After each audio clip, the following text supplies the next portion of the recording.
సమస్తమును కూడా ఆయన పేరట చేయాలి. అందుకని అన్నాడు, ప్రియమైన వాళ్ళ మన కష్టాలను బట్టి మనం దేవునికి స్తుతించవలసిన వారమై ఉన్నాం. ఎప్పుడైతే నీ జీవితంలో కష్టం ఉందో, మీ కుటుంబాలు ఎప్పుడైతే కష్టాలు ఉన్నాయో, ఈ కష్టాలన్నీ కూడా తొలగిపోవాలంటే నువ్వేం చేయాలి? దేవునికి కృతజ్ఞతాస్తుతులు చెల్లించాలి. ప్రభువా, ఈ బాధల్లో ఉన్నా, ఈ కష్టాల్లో ఉన్నా, ఆర్థిక సమస్యల్లో ఉన్నా, ప్రభువా యేసయ్యానికి వందనాలు ప్రభువా అనే పాటల ద్వారా ఆయనకి కృతజ్ఞతాస్తుతులు చెల్లిస్తే మీ ఆర్థిక సమస్యలని కూడా దేవుడు తీసివేస్తాడు. కాబట్టి నువ్వు కృతజ్ఞతాస్తుతులు చెల్లించలేకపోతే మీ సమస్యలు అట్టాగానే ఉంటాయి, అలాగనే ఉంటాయి. ప్రియమైన మాట అలాగ ఉండకూడదంటే మనం దేవునికి ఏం చేయాలి?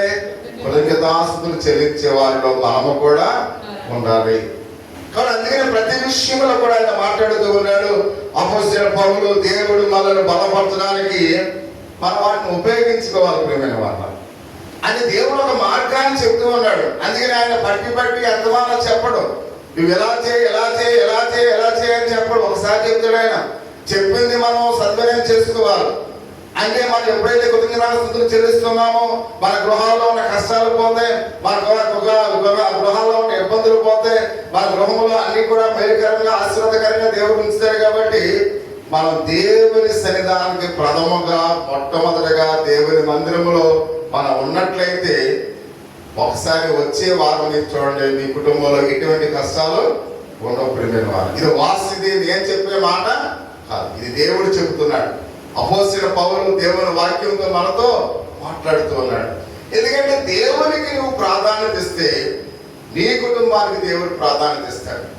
కాబట్టి దేవునికి నువ్వు ప్రాధాన్యత ఇవ్వకపోతే నీ కుటుంబానికి కూడా దేవుడు ప్రాధాన్యత ఇవ్వడు. ప్రియమైన వారు, అంటే ఈ వారం నా కుటుంబానికి దేవుడు ప్రాధాన్యత ఇవ్వాలంటే మొదటగా నువ్వు దేవునికి ప్రాధాన్యత ఇవ్వాలి. ఇది చిన్న లాజిక్, ఇది భారంతో కూడింది కాదు, ఇది ఎంతో వేదనతో కూడింది కాదు, ఎన్నో శ్రమలతో కూడింది కాదు. ఎందుకంటే జస్ట్ రోజు నువ్వు 10 గంటలు లేస్తే ఆ రోజు 8:30కి లేవు.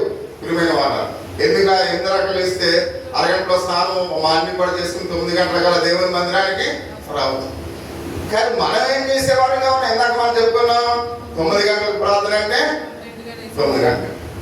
ఒకవేళ 11 గంటలకు మార్చేమనుకోండి, మళ్ళీ 11 గంటలకే నిద్ర లేకపోవడం. ఒకవేళ 1 గంటకు మార్చేమనుకోండి, కష్టం అవుతుందని 1 గంటకే. అంటే సమయంలో లేని క్వాలిటీ ఎవరిలో ఉంది? మనలో ఉంది. ప్రియమైన వారు, అందుకే ప్రతి విషయంలో కూడా మనం మారాలి, సమయం మారదు. అందుకనే నీవు మారితే నీ కుటుంబంలో దేవుడు అద్భుతాలు చేస్తాడు. అందుకని అన్నాడు, ఆయన మాటలు వినడం చేత ఆత్మ నీలోనికి వస్తుంది, నీలోనికి ఆత్మ రావడం ద్వారా అద్భుతాలు నీ కుటుంబంలో జరుగుతాయి. ఇవన్నీ కూడా చాలా ఈజీ. ఎందుకంటే పూర్వ దినాల్లో చదువు లేని వారి విశ్వాసులు మన నిన్న కంప్యూటర్ దగ్గరికి వెళ్ళి ఒక అప్లికేషన్ పెట్టడానికి ఆ కంప్యూటర్ దగ్గరికి వెళ్ళి ఆ కంప్యూటర్తో అతనితో మాట్లాడితే మా దగ్గరికి అసలు ఎవరు రావట్లేదండి అన్నాడు. ఏంటి సార్ అంటే, అందరూ కంప్యూటర్ అంటే ఈజీ అయిపోయిందండి, ఎవరి పైన వాళ్ళ ఇంట్లోనే చేసుకుంటారు, అప్లికేషన్ కూడా వారి ఇంట్లోనే ఫిల్అప్ చేసుకుంటారు అని చెప్పి. అంటే పూర్వం విశ్వాసులు అజ్ఞానులు, చదువు లేని వారికి ఒక మాట 10 సార్లు చెప్పవలసి వచ్చింది.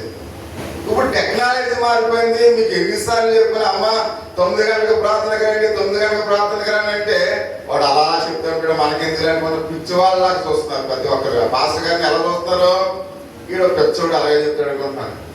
కానీ మనకు రావాల్సిన ఆశీర్వాదాలు రాకపోయేసరికి దేవుని మీద నింద వేస్తున్నారు తప్ప, నా కుటుంబం ఎందుకు ఈ విధంగా ఉంది, నా కుటుంబంలో ఎందుకు మార్పు లేదు, ఎందుకు అద్భుతాలు లేవు, ఎందుకు దేవుడు మెచ్చేటట్లుగా నా కుటుంబం లేదని ఒకరు కాబట్టి ఒకరు ఆలోచించలేదు. తల్లిదండ్రులు ఆలోచించలేదు, పిల్లలు ఆలోచించలేదు, ఎవరు కూడా ఆలోచించలేదు. అంటే ఇలాగనే పేదరికంలోగా ఉండిపోవడానికి ఇష్టపడుతున్నారు తప్ప వచ్చిన అవకాశాన్ని సద్వినియోగం చేసుకుని ఆ రక్షణానుభవంలోకి వెళ్ళి రక్షణ జ్ఞానము సంపాదించుకుని కుటుంబాన్ని ఆధ్యాత్మికంగా కట్టుకోవడానికి ఎవరు కూడా ఇష్టపడలేదు. అంటే ఒక్కోసారి నాకు అనిపిస్తుంది, పందుల ముందు గుచ్చాలు వేస్తే ఆ గుచ్చాలు అవి ఏం చేస్తాయంట, ఇలా పొడుచుకుంటాయంట. కానీ ఆ గుచ్చాలు అనేది వాటికి తెలియదు. అందుకే కొన్నిసార్లు ప్రతి ఒక్కరిని కూడా ఆలోచించాలి. జ్ఞానం పెరుగుతుంది, టెక్నాలజీ పెరుగుతుంది, ప్రపంచంలో అనేకమైన మార్పులు సంభవిస్తున్నాయి. అందుకనే చూడండి, వేసవకాలం మామూలుగా వర్షాకాలంలో ఎండలు కాస్తున్నాయి, ఎండాకాలంలో వర్షాలు కురుస్తున్నాయి.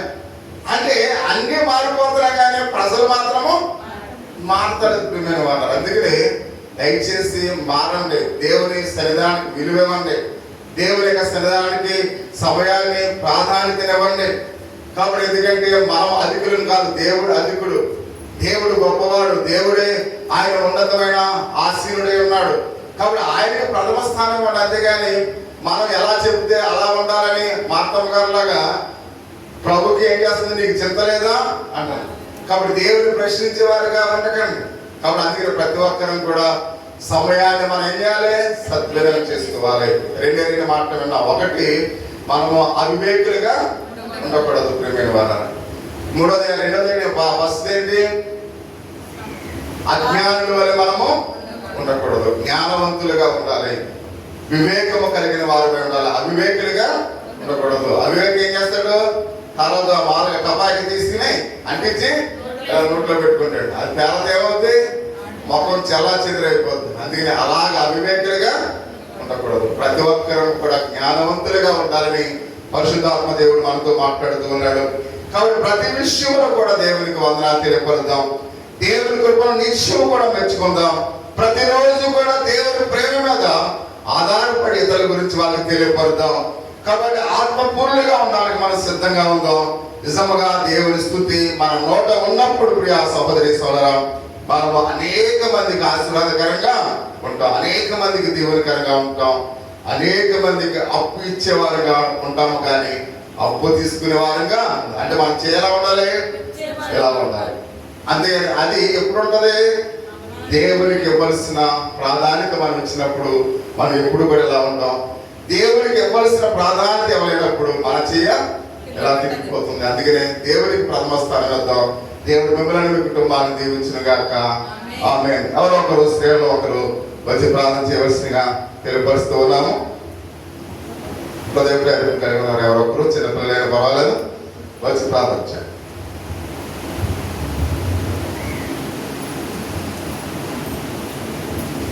ఎవరు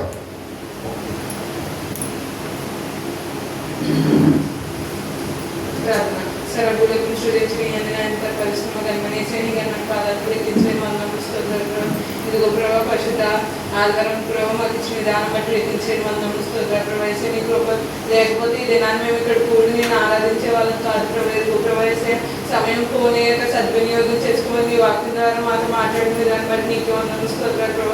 అవును ప్రభావ, నిన్ను ఆరాధించేతేనే ప్రభావిసే మాకు ఎంతో మంచిగా చెప్తున్నావు ప్రవేశ. అలాగే ప్రవేశ ఎంతో మంది నిన్ను ఆరాధించక ఎన్నో సమస్యల్లో ఉన్నారు ప్రవేశ. ఒక్కసారి నీ అర్థం చేసుకోవడం అడుచున్నావు ప్రవేశ. నీ పరిశుద్ధాత్మను మాతో నింపమని అడుచున్నాను ప్రవేశ. అలాగే ప్రవేశ ఇక్కడ ఎవరైతే ప్రవేశ రాలేకపోయి ఉన్నారో ప్రవేశ, నీ వాక్యం ఎంతో మిస్ అయి ఉన్నారు ప్రవేశ. ఒక్కసారి నీ అర్థం చేసుకోండి ప్రవేశ. ఆధారం ఎంతో ప్రాముఖ్యమైన వారికి తెలుసుకునే భాగ్యం దయచేయండి ప్రవేశ.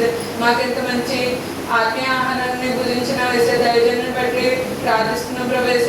అతను నీకు మంచి ఆరోగ్యం దయచేయండి ప్రవేశ. పాస్టర్ కావాల్సిన జ్ఞానము, ఆరోగ్యము, శక్తిని, బలమును దయచేయమని నడుచున్నాం ప్రవేశ. ఇంకా మంచిగా వాడబడే భాగ్యం దయచేయమని నడుచున్నాం ప్రవేశ. నీకు వందన స్తోత్రాలు ప్రవేశ. ప్రార్థన ఆది నుంచి అంతం వరకు వేసే మీరే మాతో ఉండి నడిపించుకుని నడుచు ఇచ్చిన ప్రార్థన వేసే పక్షులను నడిపెట్టుకుంటారండి. ప్రార్థన చేసిన సహోదరుని బట్టి వందనాలు తెలియపరుస్తూ ఉన్నాము. ఈ ప్రత్యేక సమయంలో ఎవరైనా కొద్ది కానుక ఇవ్వాల్సిన వారు ఉన్నట్లయితే ఈ సమయంలో ఇవ్వాల్సిందిగా తెలియపరుస్తూ ఉన్నాము. సహోదరి సుభాష్ని తన యొక్క దశమ భాగాన్ని 2 నెలల జీతంలో దశమ భాగానికి ఫోన్ పే ద్వారా పంపించి ఉన్నది. ఆ బయట వరకు వచ్చిన ప్రార్థన చేద్దాం. పరిశుద్ధుడా, మహోన్నతుడా, సర్వాధికారి స్తోత్రాలు తండ్రి. ఓమదేవ, సుభాష్ని తన కష్టార్జితంలో తన జీవితంలో ప్రభా దశమ భాగాన్ని ఫోన్ పే ద్వారా ప్రభా పంపించిన తండ్రి. ప్రభా యొక్క బిడ్డను దీవించండి. ఓ మధ్యమ వారికి ఇచ్చిన భర్తను, వారికి ఇచ్చిన కుమారుని బట్టి, కుమార్తెను బట్టి ప్రార్థిస్తున్నాం ప్రభువా. వారు ఏమైతే అక్కలు కలిగి ఉన్నారో, ఏమైతే అవసరాలు కలిగి ఉన్నారో యేసు నామములో తీర్చండి ప్రభా. వారు చేస్తున్న ఉద్యోగాల్లో, వారి రాకపోకల్లో, వారి ఇక్కడ బిడ్డల యొక్క చదువుల్లో ప్రభు తండ్రిని తోడుని సహాయం తెచ్చండి. ప్రభు వారికి రావాల్సిన దేవుడు వారి కుటుంబంపై కుమ్మరించండి. ఓ మా దేవ ప్రభు తండ్రి, నీ కృపాని కాపుదలో ఇచ్చిన దక్షిణ భాగాన్ని దీవించి 30 60 100 ఆశీర్వదించమని యేసు నామములో అడుగుతున్నాం పరమ తండ్రి. ఆమేన్.